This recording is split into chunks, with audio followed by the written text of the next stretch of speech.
Thank you. Thank you. So after such a presentation, I think I might have to leave because it won't be as good as the presentation. Really happy to be here. I had worked in Latvia and Lithuania, but never have been in Tallinn. It's the first time for me. I'm really grateful, Kelly. So Aita, okay, Aita for bringing me here, and also Aita for joining in, and it's really an honor for me that someone like you is participating in this. And we're going to talk about this, about the mental roots of intolerance and discrimination. Where does this come from? Try and understand it a bit. And the first thing we have to think about is that we humans are a very strange species. We are capable of the best and of the worst, okay? So I think everybody knows this man down here, yeah, more or less, Gandhi. And she, anybody knows her? Marie Curie, Nobel Prize winner, twice Nobel Prize winner, the first woman to win the Nobel Prize. They represent the best of the human nature, all right? The benevolence, the intelligence, the integrity, etc. And here we've got two other, everybody knows this person too, I guess, yeah? Anybody doesn't know who this man? I don't think so. And she's Susan Atkins, someone from the band of the gang of Manson, of Charles Manson, that killed, and stabbed Polanski's wife, etc. So they represent the worst part of human nature. Okay, so we humans are capable of this, of really extreme behaviors. And this is quite surprising because we're the only species that does this, Lions eat deers. You never see a lion that says, no, I'm a vegan. I'm not going to eat deers anymore because, I don't know, deers are so cute. No, lions go on eating deers. But at the same time, you never see a lion that says, no, I only eat dark brown deers because they are awful and disgusting, So this is something so specific of us that really makes it surprising. Why do we have this polarized behavior? Okay, the easiest answer would be to think that some of us are psychopaths. That's it. So there are a lot of human beings, some of them are psychopathic, and the psychopathic human beings are the ones that do wrong things, right? That would be a simple answer, but we know psychopaths are really low in general population.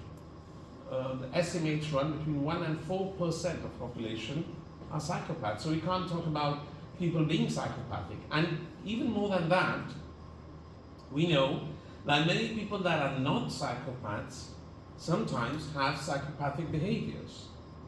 Okay? So if we go back in the slide, would you say Hitler was a psychopath? Who thinks Hitler was a psychopath? Lift up your hand. Not many. Okay, I hope it's not that you sympathize with Hitler. But it's quite correct to think that he probably was not a psychopath, in spite of being responsible of the death of millions of people. Just 6 to 7 million people died in the concentration camps, many more during the war. But we know he was a vegetarian, for example. He didn't eat animals, he didn't kill animals. He didn't drink alcohol. He was very loving to his dogs. You may have seen some films of Hitler playing with Alsatians. And it seems he never maltreated Eva Braun, his girlfriend. So he doesn't fit in what we call a psychopath. So in spite of not being a psychopath, he did some really awful and damaging things. So the explanation that there are some people that are psychopaths, that maybe makes us feel very calm because if they are psychopathic and I am not, that's it. I don't have to worry anymore myself. I don't have to think whether I could be dangerous. But this explanation can't be held. What we actually know is that people that are not psychopathic, under the right conditions, can behave in a very psychopathic way. And maybe we don't like to think in this way because that becomes potentially that maybe we could become something like this, okay? And this diversity in our behavior is what Franz de Waal, that's a biologist, a primatologist, called us, the human beings, a bipolar ape. As you say, we are capable of the best and the worst. Okay, So, how can it be that we do that? You know, that we can be tremendously psychopathic and at the same time not. The first thing we have to think is that we are a very successful predator. You know that, right? We are at the apex of the chain food. We are more than 8,000 million human beings in the world. Okay, so we are what we call a super predator. We are more successful than any of the other super predators. 8,000 million human beings, more than that. Just 250,000 chimpanzees in the world. And most of them in protected zones by us. Between 20 and 30,000 lions. Most of them protected by us. So we are much more successful than them. And when you see the snaps, you wonder why. Like, why is this guy, more successful than this one or that one? It makes no sense. He's not strong at all. He doesn't have fangs. He doesn't have jaws. There's nothing that explains why is he so successful. So why are we so successful as a species? Anybody has an idea? Cooperation. Sorry? Cooperation. You've done your studies at home before coming. Okay. So now I'll say, except you. Yes, the clue is cooperation. And it's not a very new idea. Charles Darwin was the first one to propose this. He said that precisely because we were a weak species, probably we had to learn how to work with each other, to become a social species, to cooperate with each other. So that's what made us an interdependent social species. In fact, we are considered an ultra-social species. I mean, the most social species on the planet because of our capacity of connecting with each other. This could be a good example. I spoke in Malaga, you're back, Kelly saw me, and now I'm in Tallinn a year after. So see the high level of connection between human beings. We are this ultra-connected species. Okay? And that made us not have predators. We don't have predators anymore, right? Anybody's afraid of being attacked by a lion? Nobody, hopefully. Anybody's afraid of being attacked by something? Yeah, by other people. So, this is another strange facet. We became so successful that we became our own predators. The only predator we fear is another human being. Okay? So this is like a bit surprising. We cooperate, we work with each other, but we again cooperate with each other to fight with others. Alright? So this is the essence of how humans evolved. Alright? We cooperated, made groups, became successful, shared information, learned from each other, but at the same time, this group would attack the other. And we became our worst predators. Scott Atran is an anthropologist living right now. Really interesting if you're interested in him. His books are really something worth reading. So we became this extremely social species, but at the same time, we became a very contradictory species. Alright? So, my best friend, the closest person, is another human being, and my worst enemy is also another human being. Alright? So this created these two groups we talk about frequently, us and them. I have to be able to understand who is my friend, who can I trust, okay? And with this person I can be very empathic, very close, very generous, but I also have to distinguish who potentially can be my worst enemy. And I have to take care of this person, be aware, not share, not trust, because this person can harm me.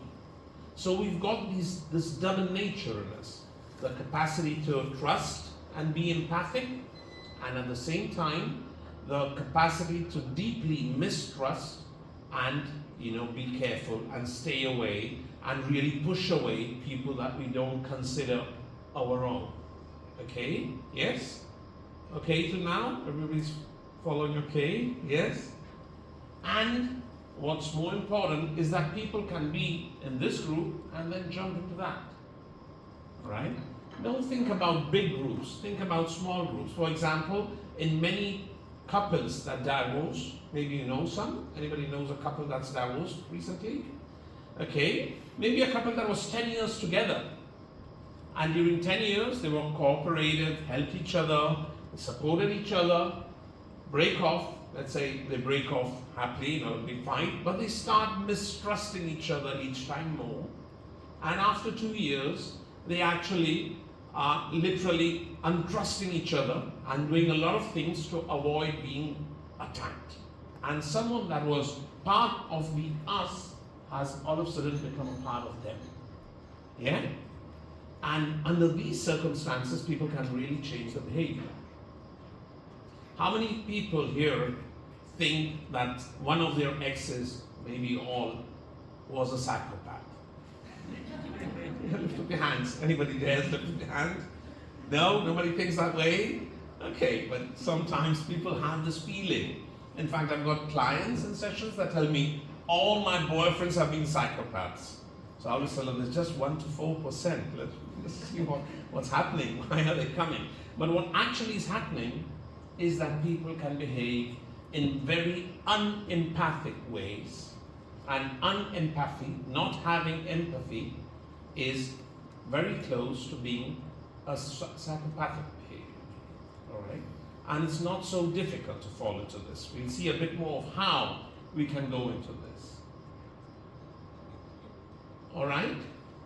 Sam Harris, a North American philosopher, you probably know him, says this, I think it's really interesting. Most of human evil comes from bad ideas more than bad people. There are not so many bad people. But there are a lot of people that are convinced that they're doing the good things, but they actually are creating a lot of human misery. And they believe in this system of in-group and out-group, us and them. Okay? So this basic division that comes from this evolutionary background of our brain to think in terms of friend-foe, okay, friend-enemy, is the basic division we start from. In-group, out-group. We call it dichotomous thinking, black and white. And here's a saying by Levi-Strauss, the human mind, should say, not mind, loves binary polarization. Okay, we tend to think in terms of black and white. And once we start doing this very basic division, our brain will do some other things associated to it, all right? Generally, once we divide into us and them, we give a lot of positive traits to us and negative traits to the outgroup. Okay? Our brain does this. We can't avoid it. If this is a bit controversial, think of groups that are not so controversial. I'm a football fan. Anybody's a football fan here? Okay, you've got some. Good. I'm a Real Madrid fan. Everybody has a defect. That's mine. So I can easily think in terms of Real Madrid versus Barcelona. Okay? If you talk to anybody from Real Madrid, no, we are really good, we are sporting, we are this, Barcelona, they're all thieves, always pretending to have found that they're not good morally. And this positive and negative has a lot to do with moral. We feel we are morally better. We exaggerate the differences between us and them. If you think of Madrid fans and Barcelona fans, they're very similar, really the same things. It's just the color that's different. Everything else is the same. They sing, they cheer the team, but they feel they are extremely different. So this is the exaggeration of the difference between my group and the other group. And we exaggerate, putting ourselves in the center. We are the norm, and they are the strange, rare people. So we actually push them away to the extreme. That's why when you ask in politics, about 90% of people say they are moderate and define everybody as extremes according to them being in the center. We know that 90% can't be moderate. If it was, we would probably have less problems, but that's not the truth. But everybody feels we are the norm. Apart from that, we see more diversity in our group and very less diversity in the other group. So if I tell you a Real Madrid fan has done this that's not good, you'll say, yeah, but that's an exception. And there are many types of people. But if you talk about a Barcelona fan, you say they are all like that. So we don't see any diversity in them. All right? We don't see our privileges and feel very hurt by the privileges the other group gets. So no Real Madrid fan remembers the penalties that they got and that helped them. But they remember perfectly all the penalties that the Barcelona team got and that made them win cups that they didn't deserve. All right? Once all this happens, as you can see, we start getting emotionally charged and we each try to differentiate more, and this creates a sort of cycle. It's difficult to escape. And it has to do with this need of belonging. Feeling that we belong makes us feel safe because we are a social species. And feeling we belong to a good group makes us feel better. And for us to belong to a good group, there has to be another group that's not good. Okay? For an in-group to exist, there has to be an out-group. A friend of mine in Spain says that the day extraterrestrials attack us, Martians, humanity will unite, maybe. You know? The day we see someone green, we'll say, hey, that's the them, this is the us, hopefully. But I don't know whether it'll happen. From there onwards, the heuristics start functioning, or the cognitive biases. Okay, as you know, this work it's been done in psychology many times, but probably Daniel Kahneman, you've ever heard of him, the second psychologist to ever win a Nobel Prize. Nobel psychology doesn't exist in economy. He's one of the people that most study the cognitive biases, all right? And what we know is that our brain doesn't perceive reality as it is. Our brain is constantly interpreting reality, and it uses certain cognitive biases that we call heuristics that help us understand the world. And these are some of them. And from then on, we have another ones. For example, homophilia. Homophilia is, once I get an idea, I will tend to meet with people that think like me, and I will tend to read press or read or see the news that confirms what I previously think. Okay, that's called homophilia. And we've got this need of coherence. We know that once we have an idea, we tend to think that the information that confirms that idea is correct, and we tend to not even think about the one that doesn't confirm it. So if I think Madrid fans are really great, I'll just remember things that confirm that. Okay, we're talking about Madrid Barcelona, but probably you can easily think of any other group. Think in gender, think in races, races don't exist, in ethnicities, think in different types of divisions we human beings create, and you'll see how the functioning is very similar. And we also have this heuristic of impact. Very impactful data makes us think it's very frequent. So if I'm reading the press and I get a very impactful information of someone from some minority doing something, I'll tend to think that this is much more frequent than it is, right? So once we have this dichotomous thinking, we just start going into this round and round and round, and finally we reach to what Lee Ross worked in the Middle East process, in the in the North Island process. So he's a person that had to do a lot with these peace talks, called the fundamental attribution error. The fundamental attribution error is that we tend to think that when people say something that doesn't agree with my theories, we tend to think that it's because they are bad, mad, okay, or ignorant. These are the three options. Or the person, this guy's really bad, that's why he's saying this that goes against what I think. Or he's mad, he doesn't think clearly, he's not smart enough. Or this person actually doesn't know, he's an ignorant.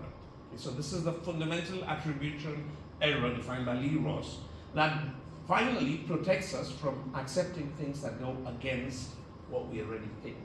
Okay? And all this creates this intentional emotional reaction. Mainly hate, fear, and disgust. Okay? So that's how the whole cycle will start functioning. And once that emotions start coming up, that creates this vicious cycle. All right? where each time we get more and more emotional, each time we activate more of our emotional circuit, that's the limbic system, you may have heard of it, the limbic system, our cognitive capacities start going down. Okay? So the more emotionally activated I am, the less clearly I can think. Alright? This is easy to understand and probably simple to see. If Kelly now, completely fed up of what I'm saying, brings out an axe and attacks me, tries to hit me with an axe, hopefully she doesn't do that, you probably will stop listening. You won't pay attention. All your cognitive capacity will disappear. Okay, this is an extreme example, but as our emotions start going up, our capacity of thinking goes down. Okay, so whenever you're discussing with someone, if you see you start getting emotional, or the other person is getting emotional, the best thing is stop discussing. Okay, there's a study by John Gottman that says that once our pulsations go about 108, 110, our limbic system is activated, we are going to end up in a fight.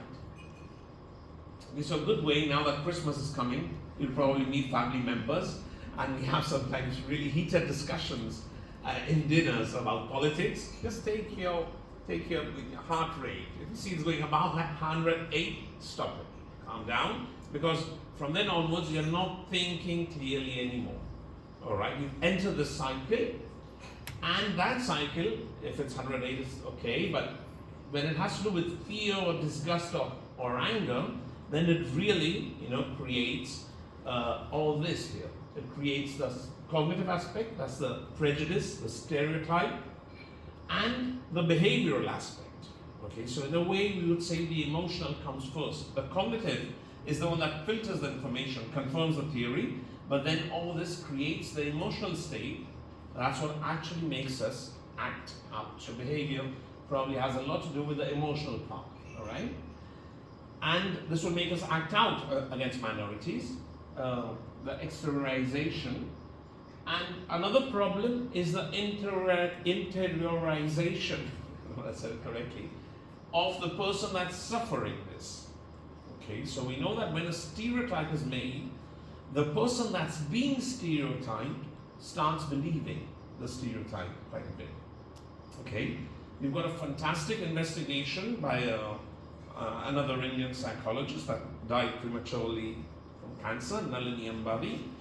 Really interesting work, where she took a group of Asian girls, okay, and non-Asian girls in the United States, and to one group, there were non-Asian and Asian girls in both groups.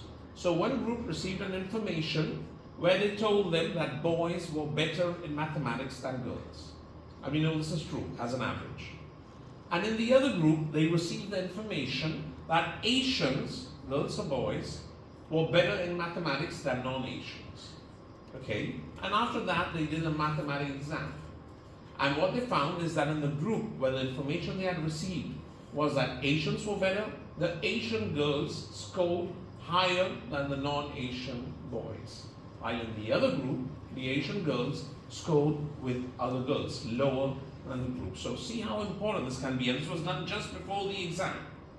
So being convinced about something, just hearing something, helps you to self-stereotype yourself and probably self-stigmatize yourself.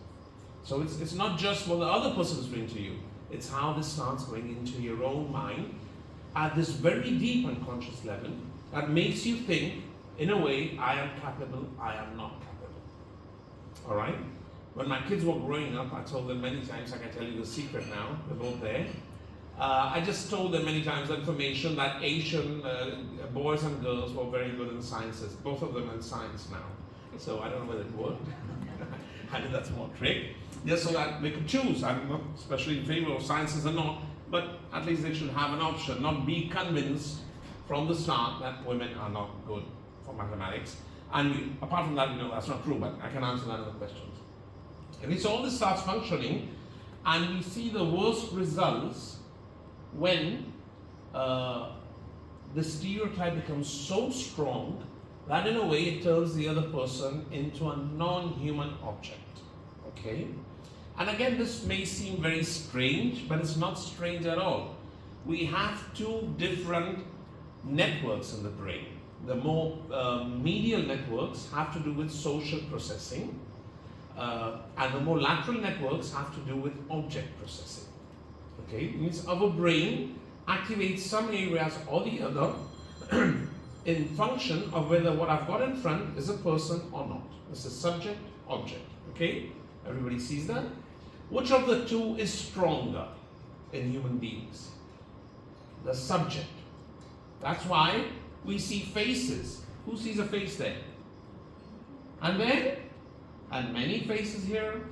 And even expressions, not just a face. And there, what a really nice coffee, right? Don't feel like drinking it, feel like keeping it with yourself. This happens because your medial structures are actually cancelling your lateral structures, because our brain wants to identify other subjects. It's very important for us. That's why we are such a social species. Okay? But what's really interesting is that we don't always treat human beings as persons and objects as objects. Sometimes we can change them. All right? And we can start having some examples. Anybody has a dog at home? Is your dog a subject or an object? Definitely a subject. No, who dares say of a dog? So for us, dogs are clearly, but the chicken we eat or the pig we eat. I'm vegan. Subject, you're vegan, very good. So for you, you can't answer this question. The non-vegan carnivores. Pig, chicken, is it a subject? Is it an object? Okay, so it's not so easy to define.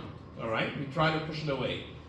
Objects. The sweater of someone you really loved that passed away. Is it a subject or is it an object?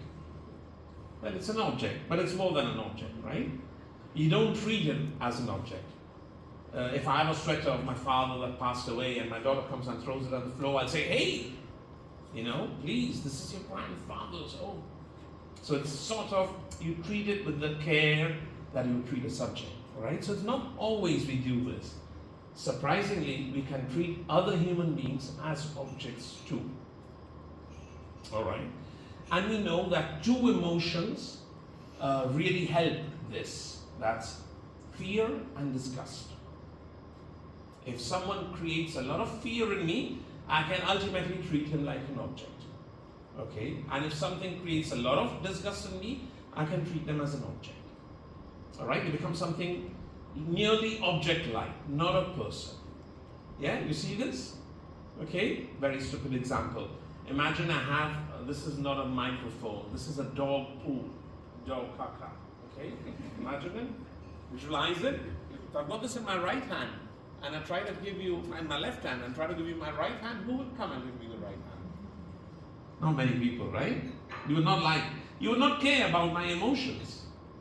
No so much in subject, I'm an object. My emotions are not important. Disgust has created this. Okay, you can see this? Being something that's disgusting, and if I'm really, completely sick, and I come to try and hug your child, what would you do? You'd probably kick me in the stomach, whatever you have to do to avoid contamination.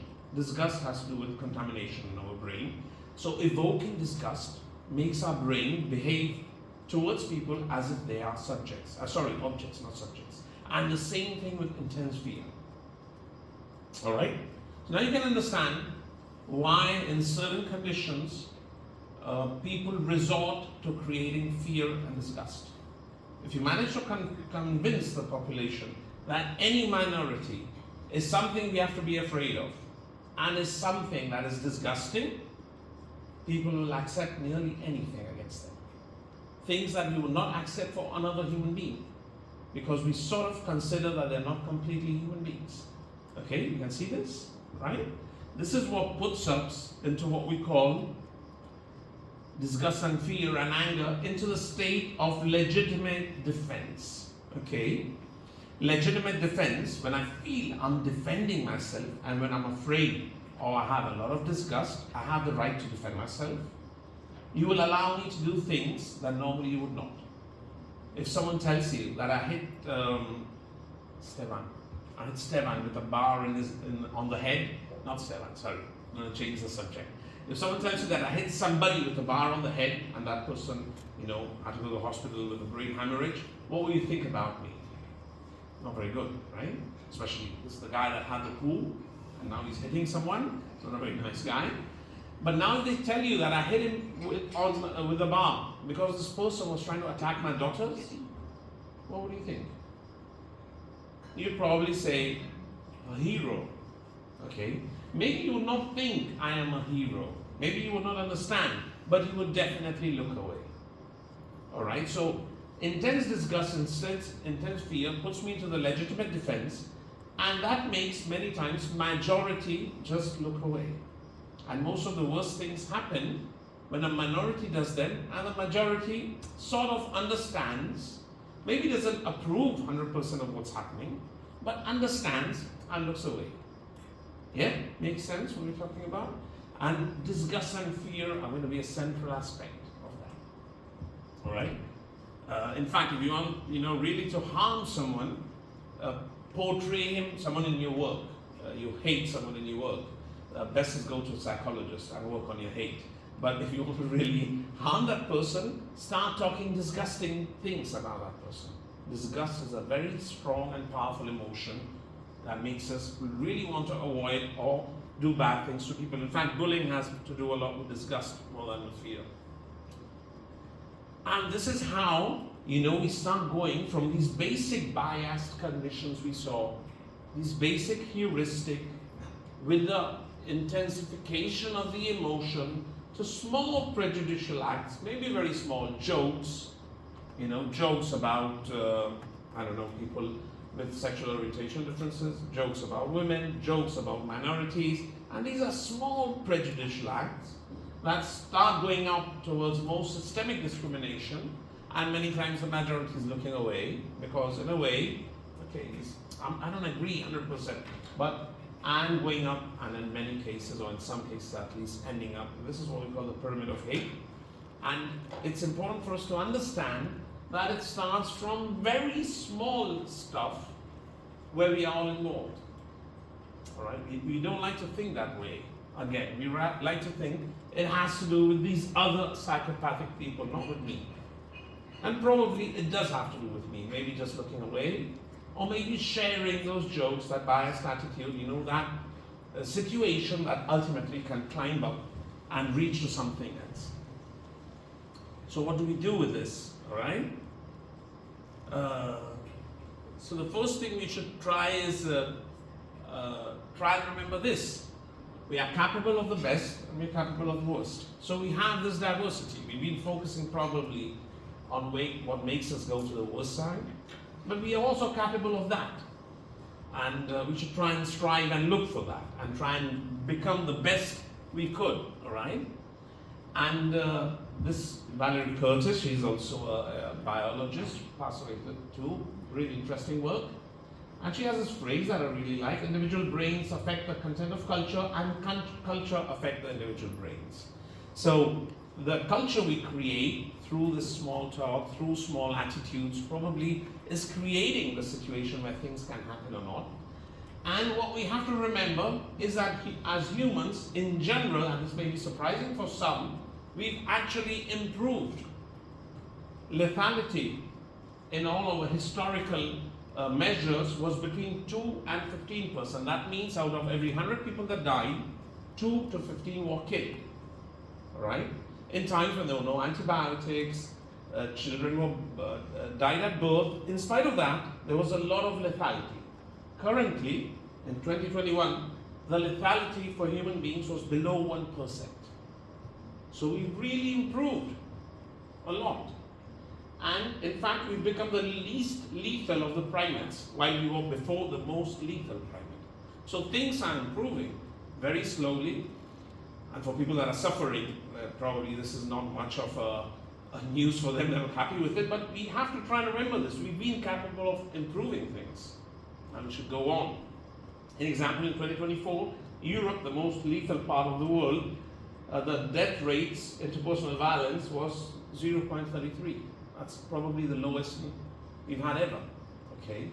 So we should not forget this, and we should remember that we can create cultures that are extremely violent, In India, for example, we've got the Andaman, you've heard of them? They live on an island, and anybody that tries to go there gets killed. Remember, a priest got killed a few years back. People are not allowed to go there, they are sort of a reserve. And the priest went there to Christianize them, and he got killed instead. All right? So we've got the Andamans in India, and then we've got the Jain. You've heard of the Jains? Jains are obviously not completely vegetarian. They try not to kill any insect. So they're the extreme opposite. So human beings are capable of this extremely violent and extremely non-violent behavior. My grandparents, you may have seen the snap before that came up. That's my mother family grandparents. They were from a Buddhist, Hinduist, but very close to Buddhism. They were vegetarian, both of them. And they would not kill, in India, they would not kill insects. Anybody's been in India? If you've been in India, you know what it means to not kill an insect. Yeah. So they would like take the flies and push them out of the window, and 10 would come in, or whatever, and they would tell us as when we were children, don't kill the flies. And we would tell, no, we won't. And as soon as my grandfather would go out, he would start killing all the insects because we were completely fed up. But we have to remember that human beings are capable of the best and the worst, and we should try and make our cultures go towards the other side, towards the side that functions. So how can we do that? What type of interventions can we have? We've got 3 basic intervention strategies. One is mobilization and social protest, quite frequent each time, especially in countries that are democracies and have free speech, etc. For example, the gay pride is a good example of that. And it probably is very useful for reducing the self-stigma for that minority group, being proud, feeling good about whatever makes them a minority. So it's very useful for that and very interesting, especially most of the minorities have been stigmatized. So plenty of people, in Spain will say, hey, but okay, I don't mind them being gays, but why do they have to go on the road and, do all of this? And I tell them they have to because they need to feel empowered. Because till now they felt that they could not show who they were. And maybe some of them need to show it more than you would like. Don't go. But it has a meaning. It's not just that we want to, trouble you. It has a sense because it reduces the self-stigma. All right, so it's very good for that. But it may create backlash effects. So this is interesting for us. If you're working in this, to try and think, try and weigh whether it's be interested in this backlash effect, because many people will have this backlash effect of trying to say, okay, so this is too much now for me. Then we've got information and education. When it's just cognitive and just talks, it may help, but it's not so helpful. How many people here were previously convinced, more or less, of what I was talking? Okay? Nearly everybody. This is homophilia. So we go to places where we know they're going to talk about what we want. Probably there's someone that was completely unconvinced, but he would have not changed his mind. Probably. And I'm a really good talker. At least that's what Kelly thinks. So cognitive is not that effective, all right? And people can reject this information. And then we have more small programs, much more located, longer duration, that foster contact and social interaction with minorities. And we know this is the most effective. All your biases disappear when you actually get to work with people, all right? So you have all these biases, I don't know, about whichever minority you can think about. I don't want to name any, but we've got so many. And you start working with the group and you realize that, as it normally happens, human beings are human beings.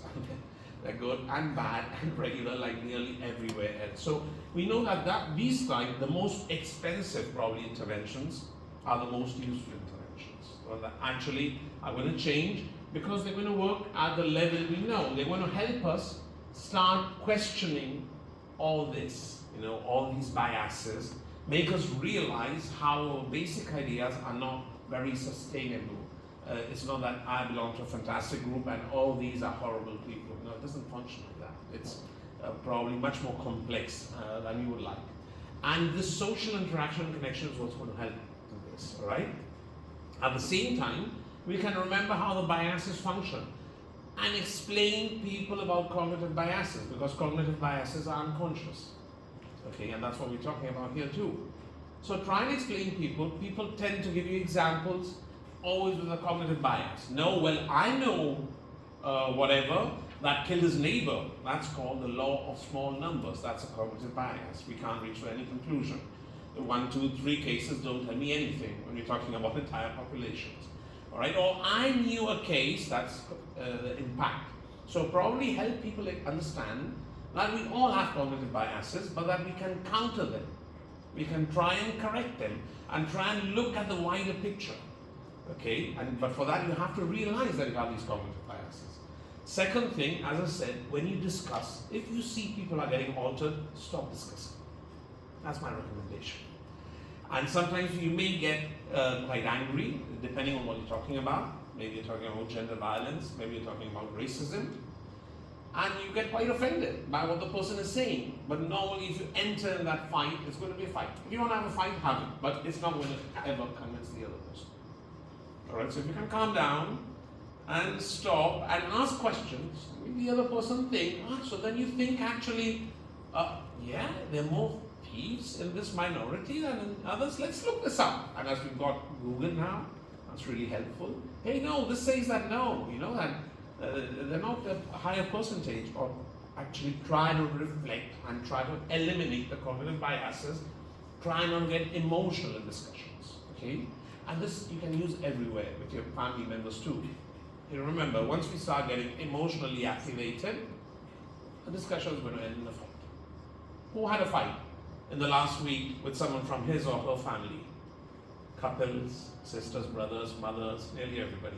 Were we emotionally calm? Who was emotionally calm during the fight? Okay, so remember this. It's important. If you can try and calm ourselves, much better. Okay, and this is not. I'm not giving a license to the avoidant people. You know, avoidant people don't want to talk ever. No, calm down, but don't let 24 hours pass by. Talk before 24 hours, because avoidant person will not want to talk ever. And say, hey, remember Arun? He said that you should not talk when you're angry. We have to talk at some point, all right? So try and calm down, and then probably we can go back to talking. And remember that this is ingrained in us. It's our neural tendency. But neural tendencies are not fake. I mean, we have a neural tendency to be aggressive. What does that mean? We have a lot of non-aggressive people. Okay, so it being a neural tendency just tells us and explains us why this part is more frequent than we would like. But it doesn't mean it's destiny. All right, remember that. No tendency is a destiny. It's just one option. So, okay, Darwin, really good, but Darwin is not God. It's just destiny. All right? Remember that we all live or belong to more than one group. That's another very important thing. Okay, we all belong to different groups. I'm a man, but I'm also an Indian, but I am also a father, and I'm also a psychologist, and we can go on and on and on and on, and there are many groups that define me. So remember this, and in the end, we all have this shared humanity. I just commented before that, you know, races as such don't exist in human beings, because we human beings have a huge diversity, genetical diversity. If you want, we can talk about this later. We have more genetical diversity than most animals. Less genetical diversity than most animals. So we are very similar, independent of where we come from. So probably, this is another thing we should remember. We are all in the end part of this one big group. And maybe we should not wait for the extraterrestrials to come and remind us that we all form part of this one big same group. All right? And let's just end with a phrase by my friend and colleague Robin Sclafani. Maybe you know her, probably? No? Yeah? And we were working in Brussels this past year. Both of us were in a group that was helping the European Commission in hate speech, hate laws, etc. And she said this phrase in a context that was very interesting, because she said, okay, we know in Europe what happens when you start, you know, from these biases and start going up and up and up. She was referring to the Second World War. She said, we know very well where it starts, and we know very well where it ends. So we should not, you know, take the risk of going into this direction with any minority ever again, and least of all in Europe, because we know better than other places probably, because we just had it and what happened and what created all of this. So that's what I had to say. Thank you very much for your attention, and I believe. So, but let's start. First thing, what I want to ask is maybe you can describe your current work. Maybe you have some interesting outcomes or findings, and maybe you can share these findings with us. What you're doing right now in your homeland in Spain, or are you traveling constantly? Yeah, I travel a lot. In fact, I've just come from Cadiz, university, and before that in Germany, in Hamburg. But my main job actually is as a psychologist, a clinical psychologist, working with trauma patients. So we have a trauma center in Malaga that receives patients from a lot of places, and that's a main work for the past 15 years. And most of the trauma, immense majority of trauma, is interpersonal trauma. It's something that someone did to you. And a huge percentage of that has to do with hate crimes. With discriminating minorities, women, homosexual, whatever, any race, etc. So that's what actually took me to start paying attention and interest to all this. When you see again and again, you say, what's wrong with humanity? There is something a bit wrong. We're becoming better, but there's something that's very unsettling. So I needed to understand, why human beings could do such awful things to one another, and that's what brought me here, and that's what led me to the European Commission, etc. through there. But actually, I'm mainly a clinical psychologist. Okay, thank you. So when I watched this presentation and sat together with my former colleague, then I just asked from her that are the things gone worse or better? What do you think? Are the things better or worse? Okay. General long historical vision, better. If we go to the past decade in Europe, probably in the world, not better. I have a feeling, and I think nearly everybody has a feeling, and we see this, that polarization is increasing throughout the world. United States, Trump, etc. We don't have to say much more. Europe, but everywhere. In India, with my homeland, we have a nationalist Hinduist party. This never happened in the last 30 years. India's always had very integrated, at least the governments were very integrated with the minorities, including Muslims. But now, if you know a bit about international politics, so the whole world seems to be polarizing more and more. And we see this, each time people listening less to each other, paying less attention. We are the good guys, you are the bad guys, and nearly everybody's functioning from this point. And that's why I think this is interesting, that we should start reflecting. I was just talking with my elder daughter now, and she said, listening to you, I just realized that I would like to think I don't have any biases, but I have a lot. I just realized when thinking about it. So I think this is very interesting, that we realize ourselves how, we have these biases to start and see, because if we polarize, we know where it starts and we know where it ends. So it is a bit scary, at least that's my sensation. So we had actually one moment that before you came and we had the chat, and I explained my background, and I said that almost 20 years I worked as a prosecutor, and people often say that this means that I had world only black and white. So what do you think, how to change this perspective when people, when you are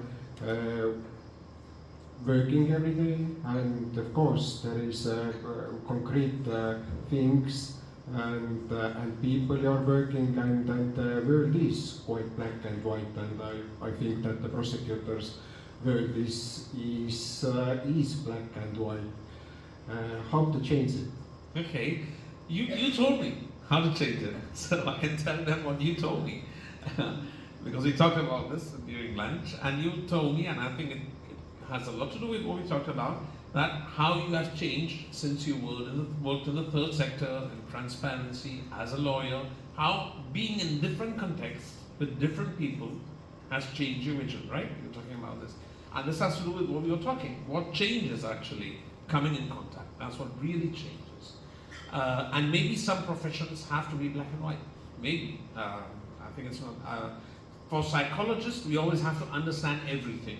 Even the worst possible behavior, we have to try and understand it. Not justify it, but understand it. So we have to try and go away from black and white. But I understand prosecutors, maybe policemen, that have to decide good or bad, because I have to act, I have to do something. Probably there you can't be with grays. Plus, I think grays would create, a lot of personal, emotional unrest. So probably it's nearly a defense mechanism for lawyers or for judges or for prosecutors to think in black and white. I think it's impossible not to do that, being there, I feel. So I would never be a lawyer or a judge. I don't feel capable of that, probably because of my career. That's been the exact opposite, understanding the worst possible behavior. In fact, if you don't understand a behavior as a psychologist, you might as well not treat that person. If you can't empathize at some point, you can't work with that person. So exactly the opposite, right?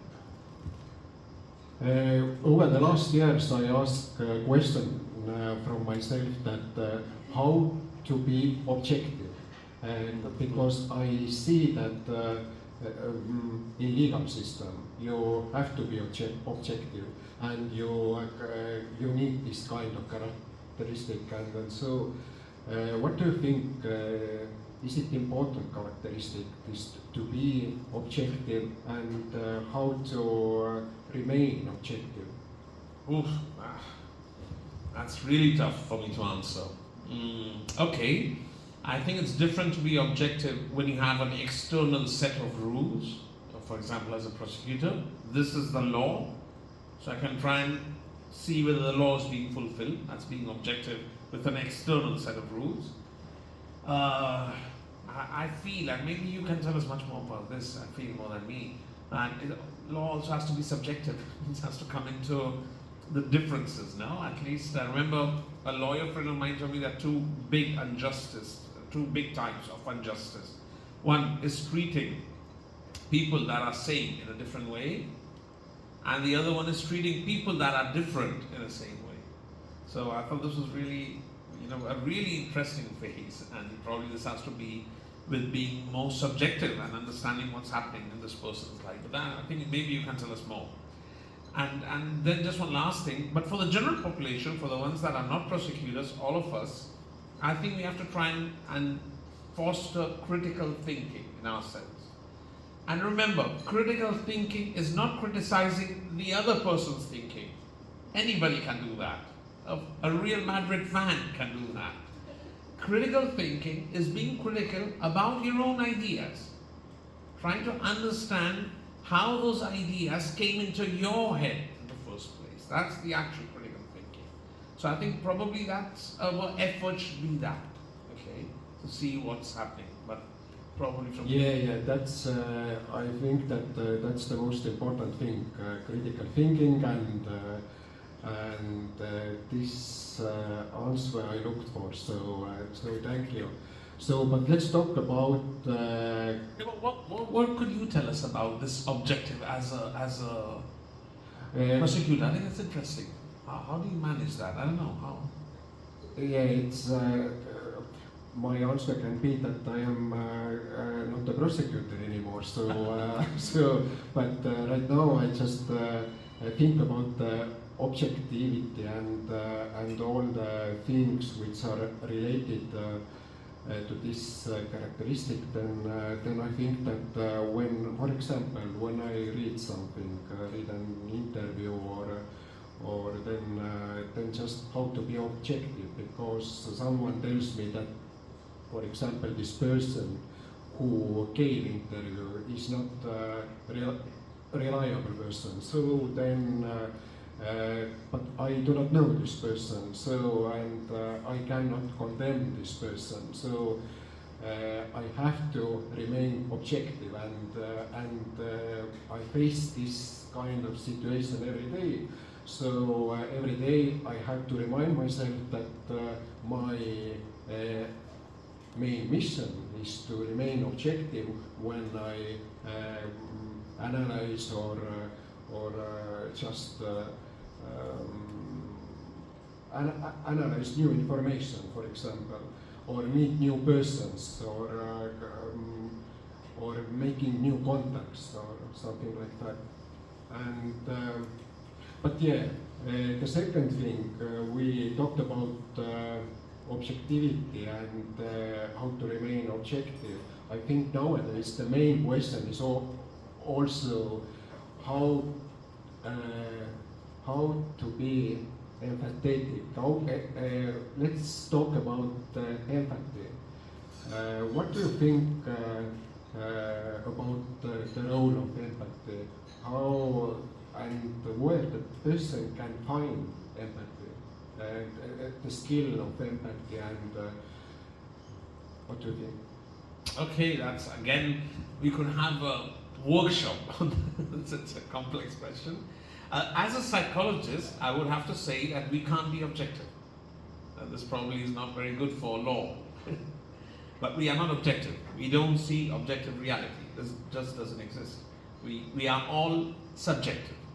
And we have to try and reach the maximum level of intersubjectivity. That is, sharing my subjectivity with others and reaching to agreements. But maybe this is an idea, and I think I didn't talk about it clearly. We can't think that objectivity is something that human beings can actually connect with. So I feel I'm objective and that everybody else is subjective, but I have to remember that we are all subjective by definition.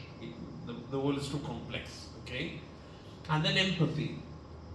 Empathy is central. Empathy is what prevents us from being psychopathic towards each other. Empathy makes us take sometimes decisions that have to do with emotion, with affect, and I think it's central. You know, human beings, whatever little good, or whatever good, sorry, not little good. Sometimes I'm a bit negative about human beings, but whatever good is in human beings has to do with the empathy capacity. We know that when empathy disappears, things can get really horrible. Right? Human beings are capable of very nasty stuff if we don't empathize with the other person. And there's this small percentage of people that don't have empathy, that are the psychopaths. And there's this huge percentage of people that would have empathy if there is some connection. And in our world, the social media and internet is helping a lot to avoid empathy. Okay, because it's not the same to meet someone and talk than to talk on net. That's why on internet there's such vicious attacks, such extreme positions, because we know that in any condition where empathy goes down, people start behaving more psychopathically. A simple example is in a car. Have you seen how people behave when they are in cars? They don't behave like that when they're on the street. So you're walking behind someone that's a bit old, and you don't say, hey, this old guy blocking everybody, move away. You know, you probably help the person. But in a car, people will do things like that. And just because we are more distanced. We have a lot of investigations that tell us this, of how people, as we start making distance more, there's a very good investigation by Stanley Milgram many years back, where you have to electrocute someone. And as we start taking the person further away, they electrocute more and more and more. If you take them to another room where you're not seeing them at all, then you can literally, let them go on. So anything that makes us more distance probably goes against empathy. And once again, what helps is things that help you connect, and that's where you feel more empathic. So I think this This is central. If we lose empathy, we lose the possibility of treating others as humans. And we do have an indication that empathy is going down in developed countries. We do have this data. All right, the emotional empathy is lowering. As societies become more rich, they become less empathic. Okay? This is Paul Piff. You don't know, it's a psychologist in the United States. He has a lot of investigation. So we have to be aware of this. We probably are going towards less empathic societies, and this can be quite dangerous. Okay, let's. I'm not making you feel very happy today, I know, but it's probably it's a negative vision because when you work always on the negative, you start. Let's talk about empathy and whom to blame. For example, politicians or criminals. The others. Someone does the others always. No. Much of the hate speech, for example, online, is against politicians. So even politicians are now becoming a minority that's suffering a lot of hate crime. If you have any friend that wants to become a politician, what would you tell them? No. Why? You're going to be very attacked. And it's like, you can say politicians are all horrible people. The next step is let's kill them. Or let's have a revolution. And so, neither the criminals, neither the politicians. I think the lowering of empathy has to do with all these things we're talking about and how we have to really foster empathy, Also, upbringing of our children makes them less empathic. This is also, sadly, we know this now. To be empathic, you have to suffer frustrations. We have lowered the level of frustration a lot. This is good. But on the other hand, the least frustrated, the less empathic you become. Okay, so a lot of things that are going against empathy, we should remember this and try and go the other way around. Last 2 decades, many of our public sector and private sector organizations have developed their ethical principles and values and so. What do you think? Is it significant to work with ethical principles and values in concrete group of persons? Well, I'm not a specialist in this at all, so I can probably know more about this. But I'll answer it as a psychologist. It is very important. From a psychologist's point of view, values and morals have to do with disgust. Okay? Breaking a moral value is disgusting. Not viscerally disgusting, but it's morally disgusting.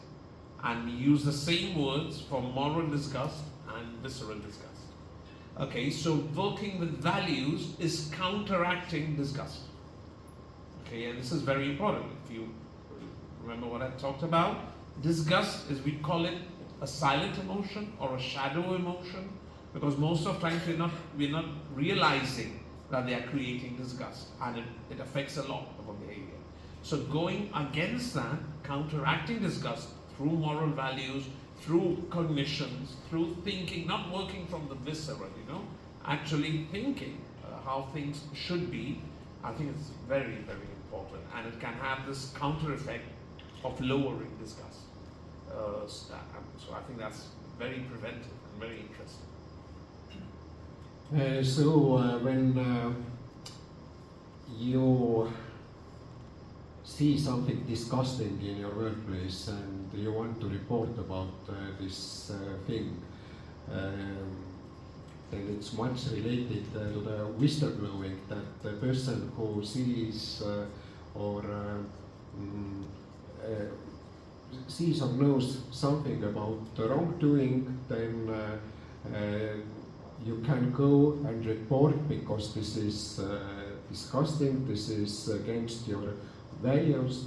But in Estonia, we are right now working with this kind of questions, and actually we have met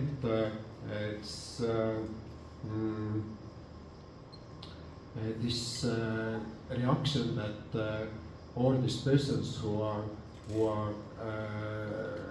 reporting, then they just want to revenge and just want to punish the other person.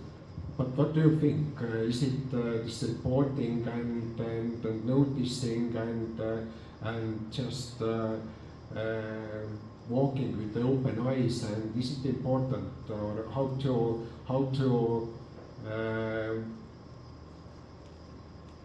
I don't know, maybe this enhance this kind of attitude that persons are more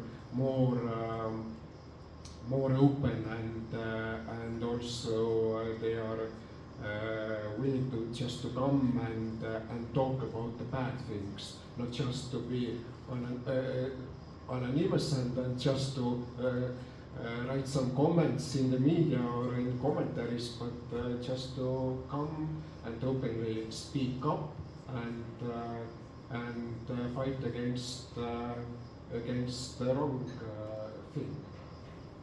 Yeah, it's, I would say, very important. Okay, and again, referring to what we talked about, things start getting bad when a majority looks away. Mostly majorities will not take part, but will look away.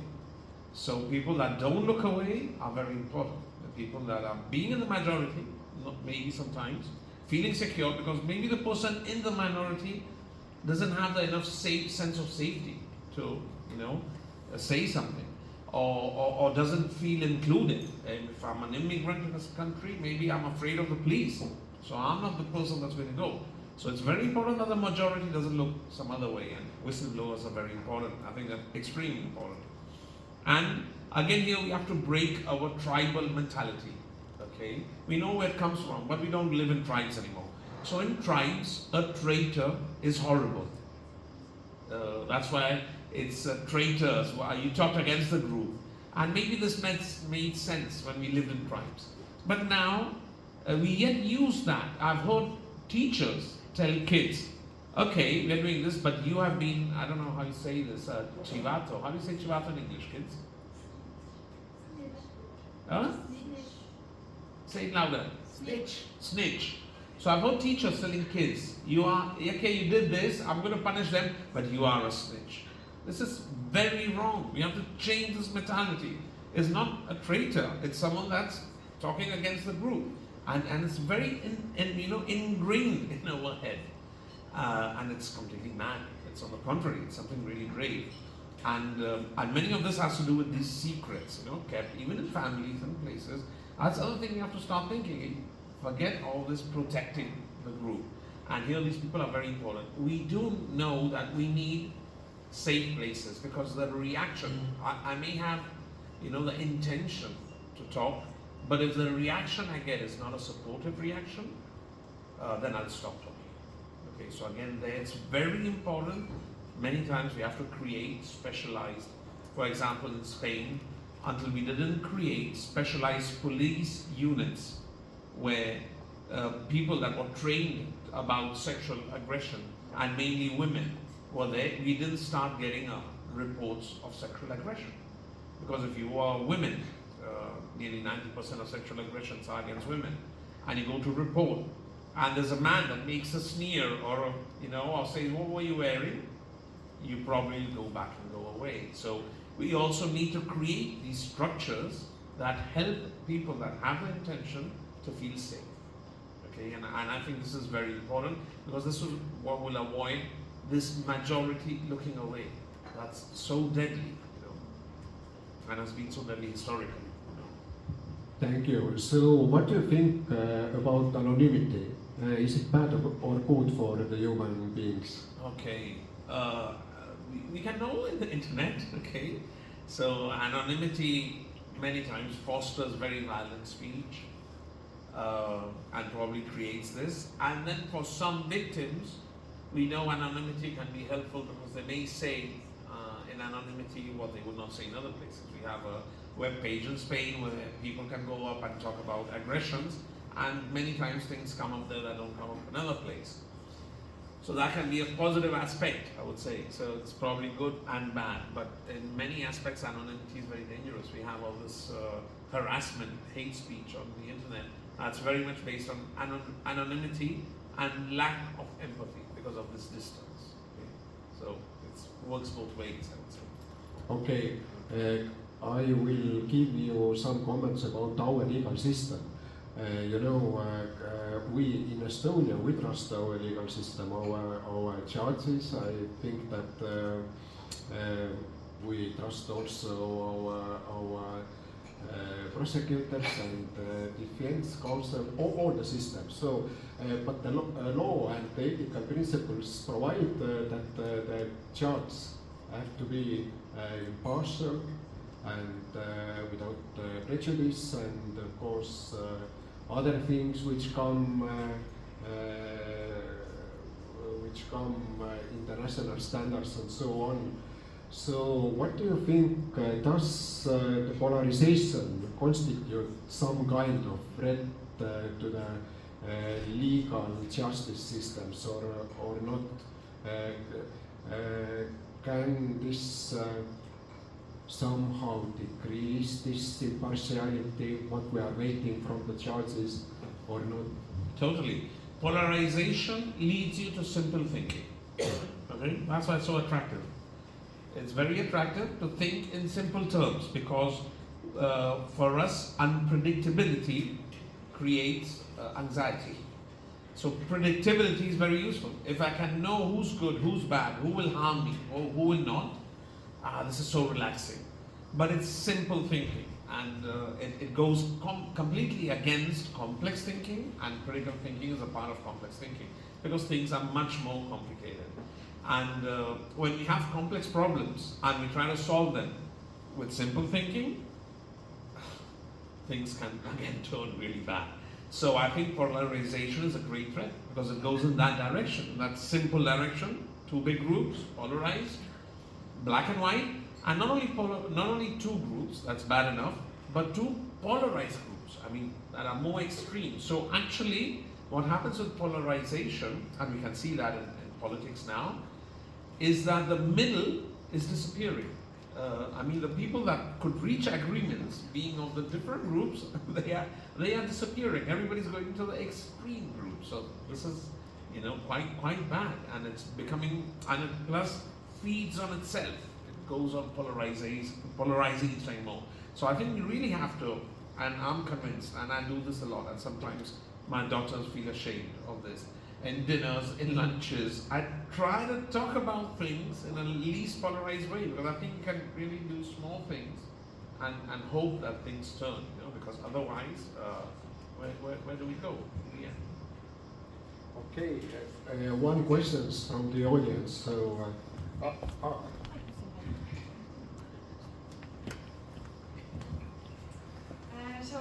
thank you first of all for the center for having this meeting or the sessions, very useful. My name is Anne-Mai and I come from Crisis Research Center. So I work in the field of crisis management and try to understand how people make decisions in crisis.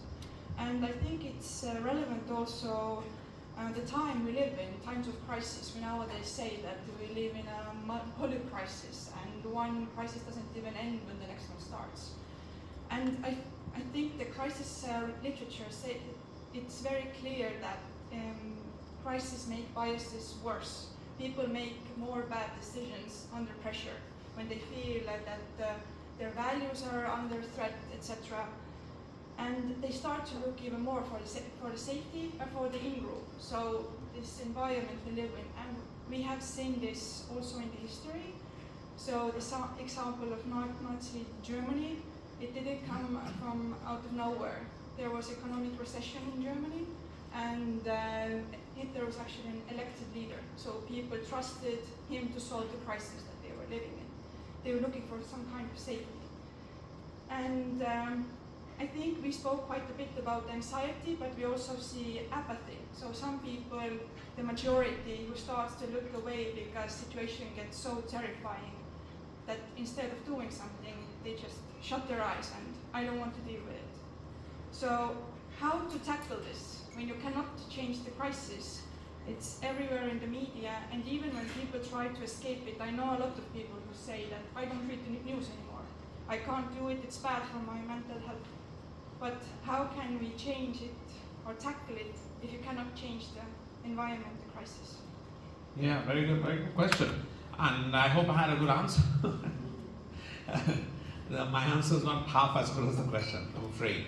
Yeah, what you said is true. Under crisis, we have this more primitive thinking, more emotional activation, remember, threat, crisis is threat.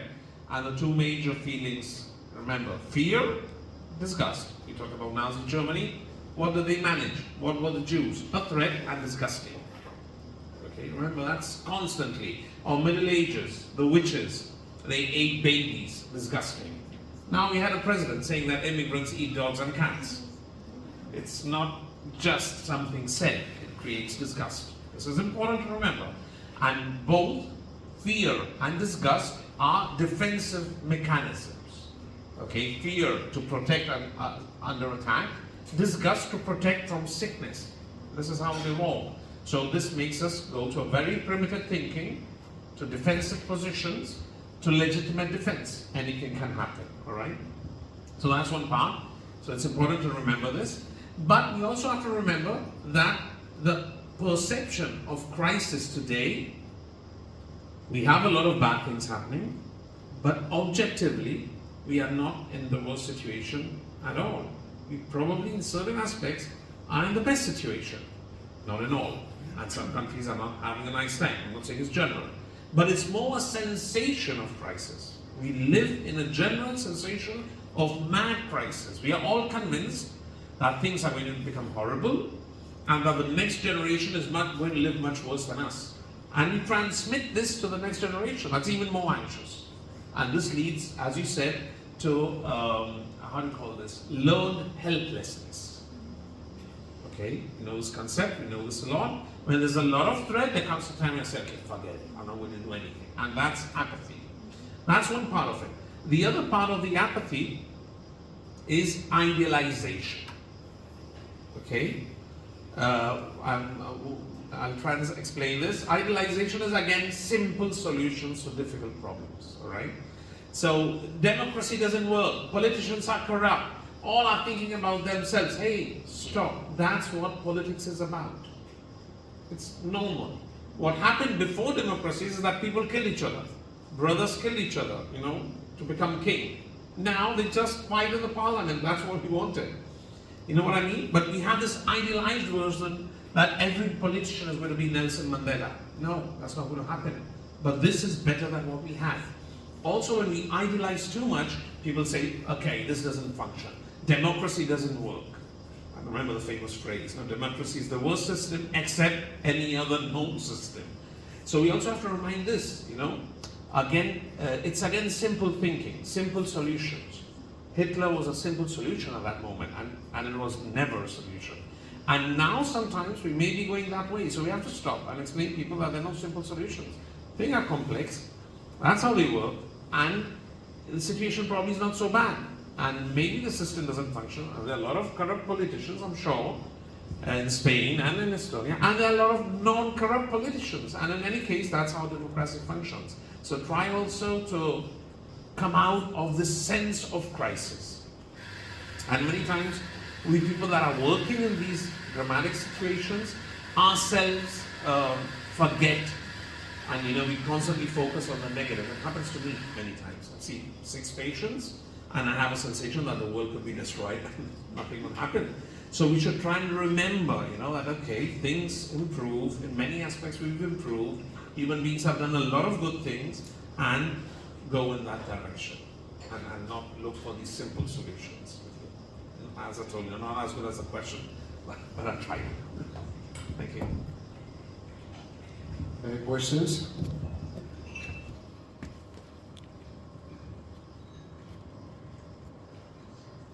So thank you very much, first of all, for this whole panel and this whole event. Already, I can say. Also, just my name is Arun Mansukhani. I'm from Equal Opportunities Commissioner's office, and just for starters, what I've heard here today already has given many great reference points of translating many situations you see and many phenomena you encounter. And one of the things you mentioned, critical thinking, and I remembered this quote from Bertrand Russell, that one of the issues with the world is that smart people are always unsure of themselves and stupid people are always absolutely sure of themselves.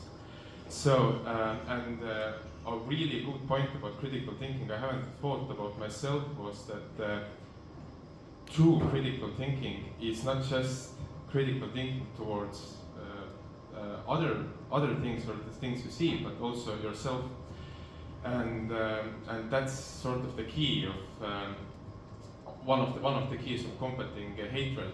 And obviously the issue that comes into play is that people have this exactly as you said, this wish to simplify everything, and this fear of looking in the mirror, this fear of seeing the contradictions within yourself, your own biases. So I was wondering, what are some of the ways you can sort of, how we say, promote encouraging people of being self-critical about themselves, about their own kind of ecosystem, and checking their bias from a young age already. Thank you. Thank you. Very good question. Yeah, no, you say totally true, and it has to do with what Steven told us, right? As a prosecutor, he has to start becoming black and white. You can't be doubting constantly because you will never reach, you will never do anything. So it's what even Bertrand Russell says, or Seneca. Seneca has the saying, there's man of action and man of thought. So the man of action acts and the man of thought thinks. And he said the man of thought should never go into politics. He went into politics and got killed. Okay, so probably he was right. He was a man of thought. So there is this difficulty, but at the same time, and I think Steven is a good example, even the man of action, if he can, should try and always, try and stick to objectivity, force himself as much as he or she can. And how to foster this with children? Well, we know how to do this, how to foster critical thinking. A very simple way is debates where you have to defend one position and the other. Something so simple and so stupid as this helps critical thinking. Because when you defend a position, you're completely convinced. And when you defend the other one, you start getting completely convinced. And if you do this many times, you say, hey, things are not that easy. When I go to one place or another, things are seen in a different way. So this is a very simple way of probably fostering critical thinking, helping children to think out of the box. And if you think people that are interested in some way in not having critical thinking, try to avoid this completely. Don't think out of the box. And sometimes it's so simplified, it reaches one phrase. And with one phrase, that's it. I don't have to think again, I heard the other day a commentator in Spain saying, Saudi Arabia is in the Middle Ages. Period. I'm not a sympathizer of the Saudi Arabian government, but I think everybody knows, and the situation of the women's rights or minorities, we're clearly against it. But this phrase is a mad oversimplification, and it just helps you not think again and feel really good, So these are these extreme oversimplifications we should try and avoid as we can and try and go in the opposite direction. Okay, yeah? I don't know whether. Thank you. Yes, sounds good. You have to change your morning routine, quit yoga exercises and start think critically. So yeah, it needs time. But we have another question from you. I will give you. Okay. Thank you very much. I really appreciate the presentation, and thank you for the panel discussion. I'm Maria Lisa. I'm from the environmental activist organization, and maybe not to be a party pooper, but we are descending into more and more crises because we know that the climate and the environmental system are actually collapsing around us. So in this sense, it's very difficult to be optimistic, knowing that on one hand the physical reality, on the other hand reality you have presented about people. So it's not so difficult to put two and two together to see what is going to happen with very high probability. So, so in this situation, how to solve this situation, in the sense that you said you have to keep optimism. Well, it's quite difficult, but you have to get up every morning and try to make the world a better place. But also taking into account that there are also differences. For example, as you mentioned, this disgust, anger, everything, that there are actually differences between people, how they react to the same situation, and we know that this is also linked to their political views in many cases. So is there, how to take this into account, in the sense that for some people it's much more difficult to build empathy, to sympathize, to acknowledge all this, what you presented to us today? Yeah, well, I would not be sure that depending on the political views you are more or less empathic. Maybe if you are in a minority group that's constantly stigmatizing, you become less empathic towards that group. But I know a case, for example, in Spain, real case of a person I know, extreme right, favoring all sorts of discrimination, and that's a Muslim side working in a place nearby where he was, and he got to know this person, and this person being of extreme right, once he got into contact, he actually was not unempathic himself, and he actually connected and was empathic once he saw the person, right? So I would not oversimplify, it doesn't work that way, and we should try and actually promote empathy everywhere. Things are getting worse, but also things are getting better. Depends what we see, and we should try and look at the good things. Probably the worst we have right now, well, and I'm talking from the point of view of someone that's not suffering. If someone is suffering, we stop talking about this, because if someone that's suffering, you can't tell them things are getting better. Of course, someone wants to throw a stone at your head, probably. But when you look at the large picture, in many things, things are getting better. But we tend to focus too much on the negative. This also has to do with our bias.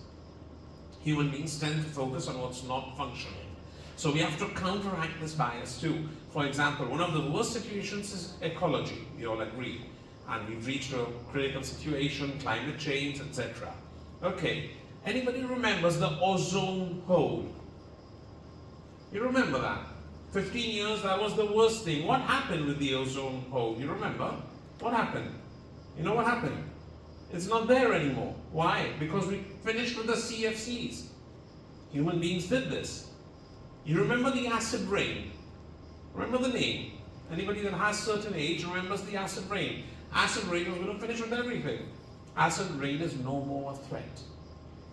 Okay, we have very big threats. I'm not saying that we should relax. I'm saying that sometimes we overlook that we do good things.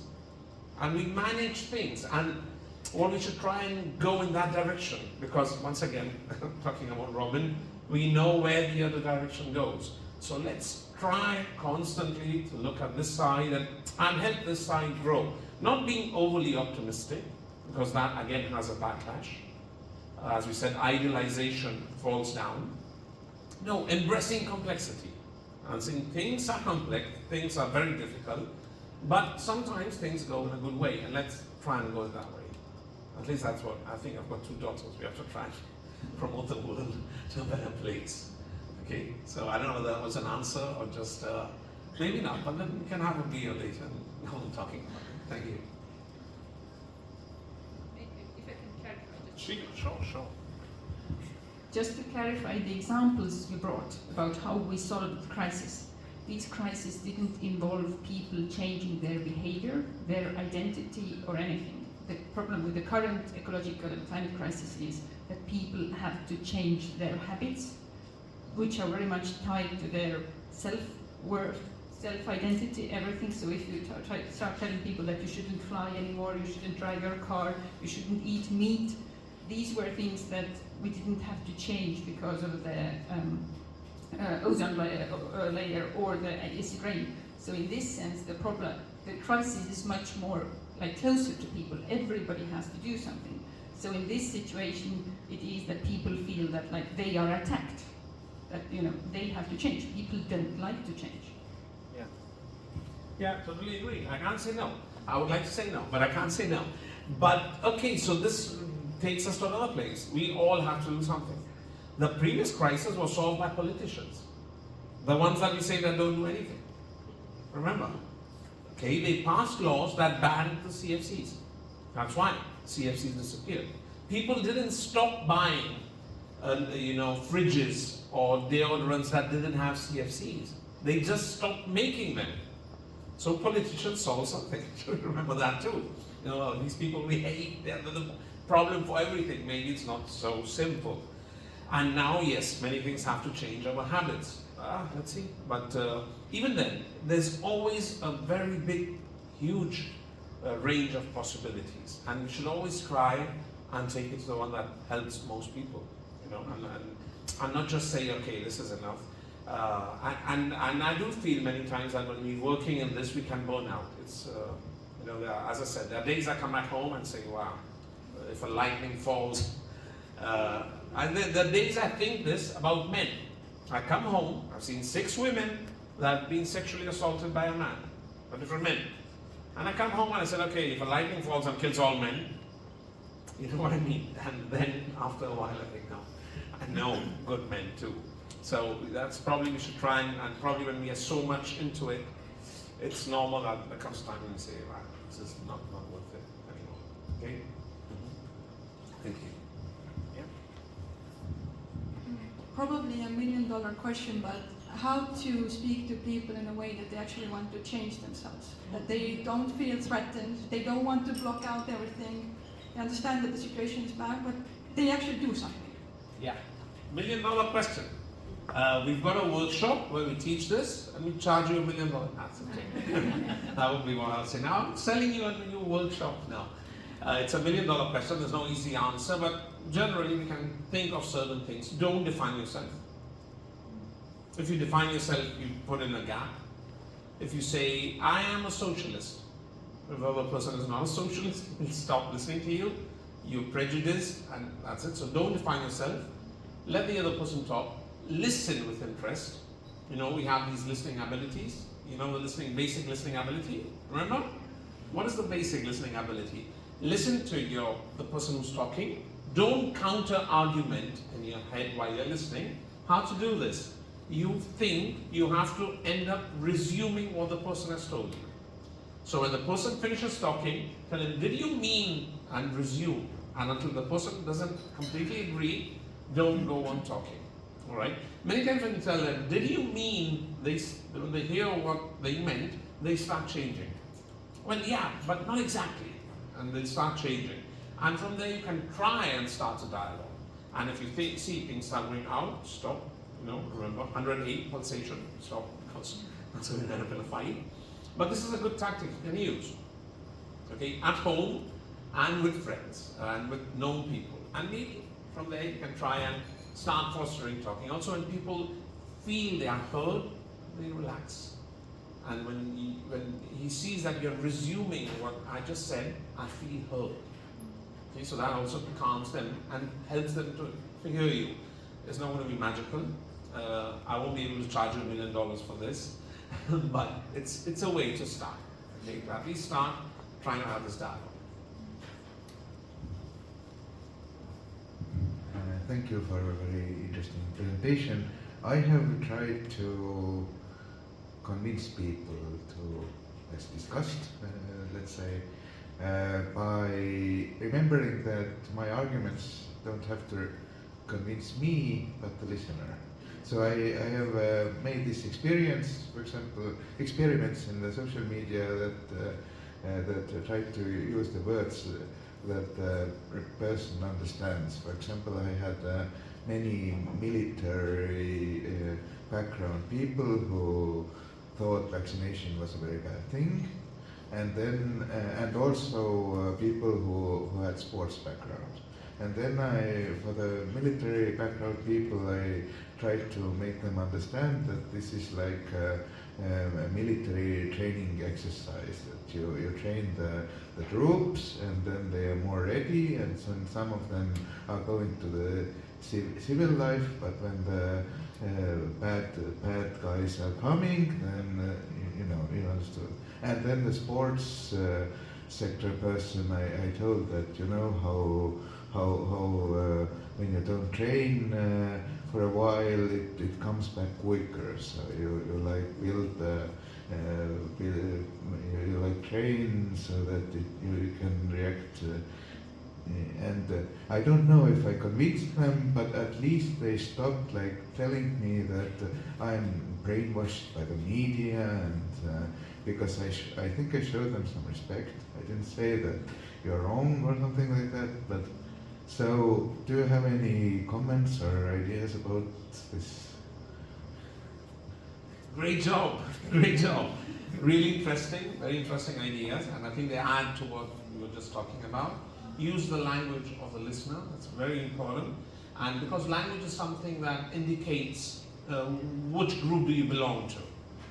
Okay, so depending on the language, I listen to you or I don't listen to you. So use the language, that's a good idea, I feel, and also it won't be something that goes against their concepts, as we saw. When it goes against, all the defenses come up. So this is a great way of proceeding. And I think you can do it because you're calm, right? You yourself are not altered. If you start getting altered, you lose strategy. But you, as you said, I've done some experiments. It's quite interesting.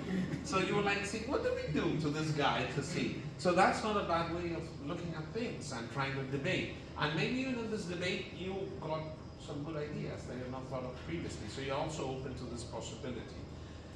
Not always going to work. Some people are going to want to stop talking, but it's normally quite a good idea. Try to use the language and use concepts that are familiar to them.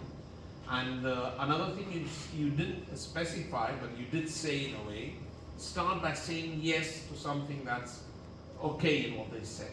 Or I understand that for you, whatever, talking about abortion, life is very important and it's sacred. I understand this and I can respect this. Okay, and then you can, from there on, you can start the debate. But that's very good, very good, very good. Yeah, I think this is a question that anyone who works for the NGO would have if he or she or they would be in my place. You listed 3 different interventions to reduce hate. Big groups, and as I understand, the most difficult and expensive one being human interaction. So what we do in the NGO sector, but of course civil servants do as well, campaigns that do not work that well, like if, we share information that is maybe not well received. So I can, and in education, like we have books, we have teachers, we try to do something every day, and I know that I've delivered some trainings in the field of diversity and inclusion, and there are several studies that say these actually do not work. But we keep doing that because, the third one, the most expensive intervention, the most complicated one, we haven't really found good, like methods so that we could do these interventions. So, and since I'm studying applied behavioral science myself, and my lecturer is here, and I mean, we all know that these things, as I say, campaigns, etc., do not work. And human interaction works. But as an NGO or as civil servants, what are the methods that we could do then? And I mean, I'm always puzzled about that, because I still believe when we invite you here to talk, maybe it helps a little bit. But of course I understand it helps much more if gay people and hetero people would live in the same building house, but that is something I can't change that easily. So if you have seen maybe some good examples, and I could continue because I'm very sad that there are no good examples. Okay. Well, I wouldn't say that what we do doesn't work, all right? No. I would say it works empowering, and that's not a small thing. You give a course in an institute about gender equality, and 3 girls that believe in this feel supported, feel empowered. That's important. That can be important. Or you talk about some racial issue and 2 Muslims in the feel supported, or whatever. I'm just giving examples. So we have to remember, empowering is not a bad thing, especially when we are empowering people that are generally powerless because they belong to a minority or that the power is quite threatened. We just have to remember that it could have a backlash. Okay, so try and counterweigh this. And probably the kids could tell you that in some place they felt better, but in another place maybe they made more jokes at them the next day. So remember this, you know, it could have a backlash in majority groups, but at the same time, it is empowering. That's the first thing I would say. Second thing, try and adapt the language and the messages to what we're talking about. In the sense, sorry, your name was? Sorry? Sven. Sven. And then the way Sven told us. So try and remember this. Don't become, and maybe we want to, because we're very angry, aggressive against those groups, label them as minorities, use a language that we know is going to block them out. So try and not do that, you know, come from a different position. And I think these things can help. And then as much as we can go into interaction and things more down, you know, it works much better. I directed for 4 years a program in Spain, in Malaga, in the province, sexual education for kids. 4 years, giving speeches. It didn't do much. But then the next day we stopped that and started creating health agents in each institute. So we taught young people that were in the institutes and would interact, and we had a much better effect. So always try and go down as much as we can to the interactive level, to working in the groups. That's what actually will help a lot. And in the others, yeah, doing it. I wouldn't say it doesn't help, but remember how it helps and try to avoid the backlash. I feel sometimes we don't realize this backlash effect. Okay, and maybe for us that are not in the situation, the backlash is not important, but maybe it is important for the people that are there. So we should try and empower, and at the same time try and reduce the possibilities of backlash that could affect the people that are there. Okay, more or less. Not a very good answer, but the best I can give. And a unique opportunity to ask some last questions.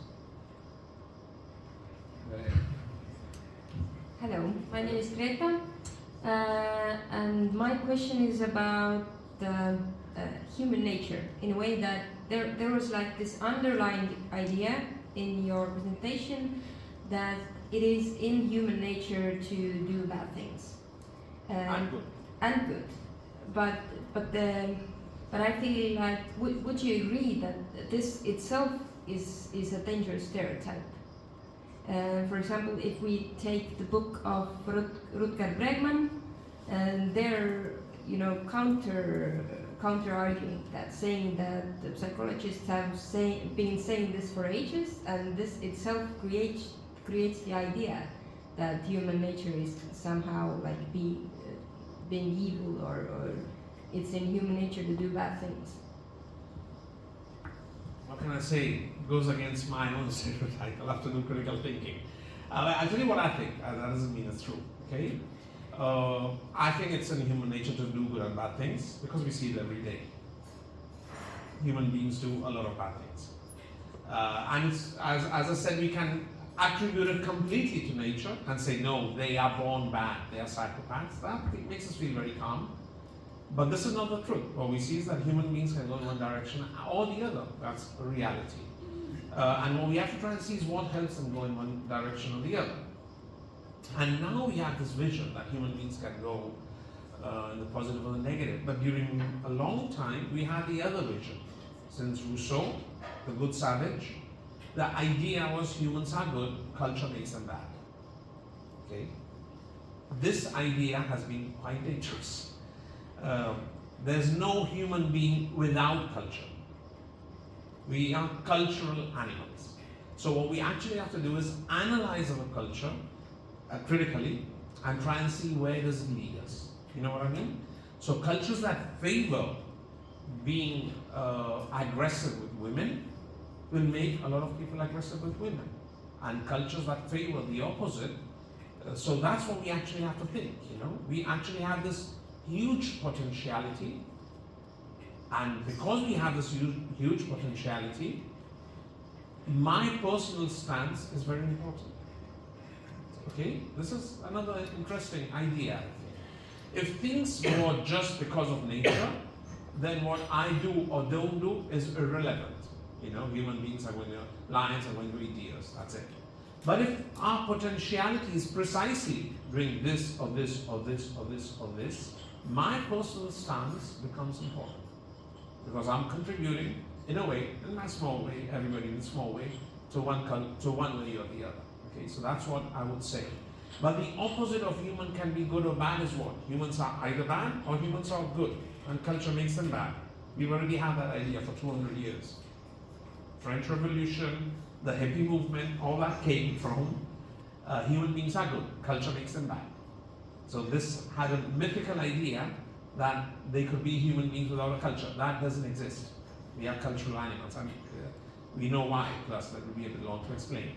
So what we have to do is critically analyze our cultures. I think that's what I would say. Okay. Thank you.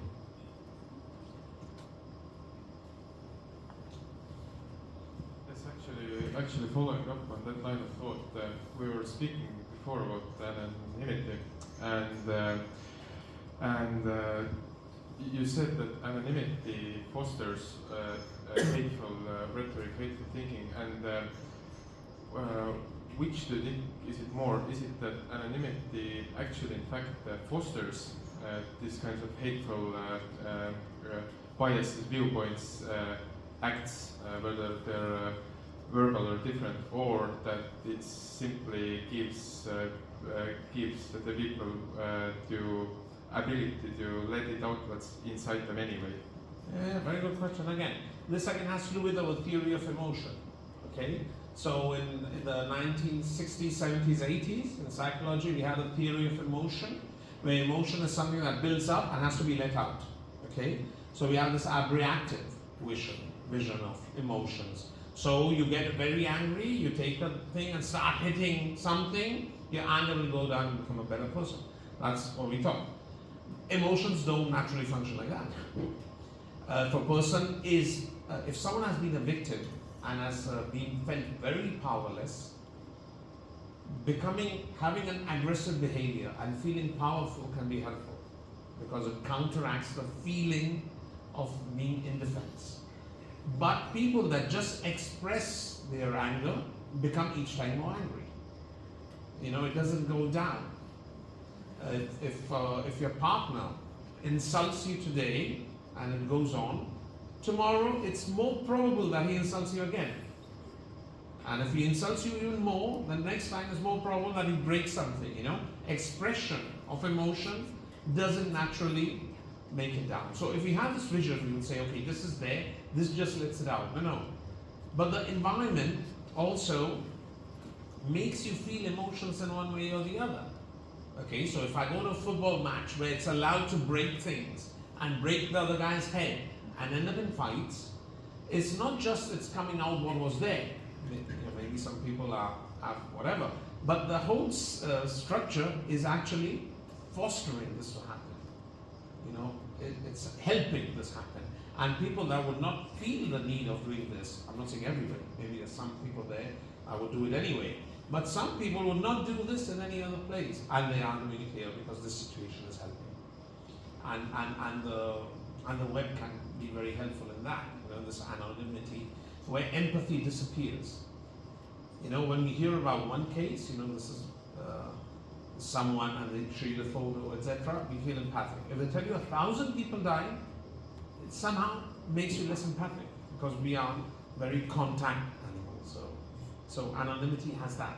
The empathy starts going down. And when empathy goes down, it's scary. But you got it.